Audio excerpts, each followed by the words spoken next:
సంవత్సరం, ఇది క్రిస్మస్ నెల. క్రిస్మస్ గురించి దేవుడు పుట్టాడని ఎంతో సంతోషగానాలు చేసుకుంటాం.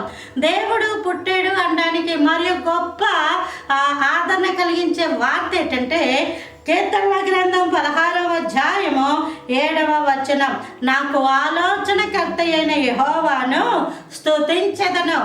ఆలోచనకర్త అన్నాడు అక్కడ దేవుడు. ఆలోచనకర్త దేవుడు ఎవరు? ఆలోచనకర్త. దేనికి ఆలోచించేవాడు? రేపేం జరుగుతుందో నీకు తెలియదు.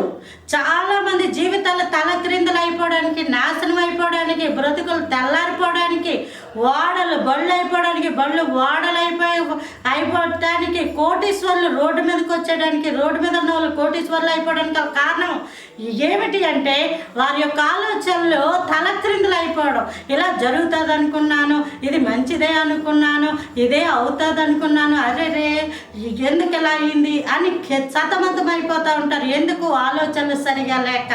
ఆలోచన అన్నది ఎవరి మీద ఆధారపడి ఉంటుంది? ఆలోచన అన్నది రేపని రోజు మీద ఆధారపడి ఉంటుంది. ఆ రేపు అన్నది ఎవరికి తెలియదు. సృష్టిలో మనుషులు ఎవరికి తెలియదు. దానికి కొన్ని ఆనవాళ్ళు పెట్టుకుంటుంటారు.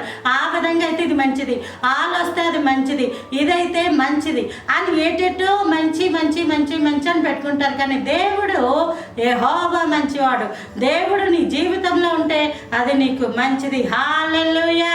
దేవుడు అంటున్నాడు, దేవుడు ఈరోజు నీ జీవితంలో ఒక ఆలోచనకర్త. నువ్వేం చదవాలి?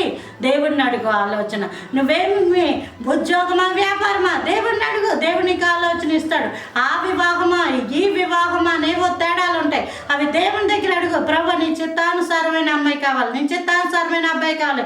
దేవుడు ఆలోచనకర్త, ఆయన ఇస్తూ ఉంటాడు ఆలోచన. ప్రభు నేనేం చేయాలి, నా బ్రతుకు ఎలాగా, నేను ఎలాగా, నాకు ఒక ఆలోచన చెప్పు ప్రభు అని దేవుని దగ్గర సమయం గడిపి నువ్వు ప్రార్థించినప్పుడు దేవుడు ఆలోచనకర్త అయిన గొప్ప దేవుడు ఆలోచన ఇస్తాడు.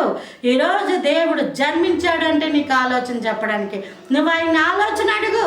లోకంలో మనుషులను అడుగుతా ఉంటుంటావు. ఈయన సృష్టికి ముందు నుంచి ఉన్నవాడు, సృష్టికి తర్వాత కూడా ఉన్నవాడు, ఆదియు అంతమును ఈయనే. దేవుణ్ణి ఆలోచన అడిగినప్పుడు దేవునికి ఆలోచనకర్తగా ఉన్నాడు. Praise the Lord. ఆమేన్.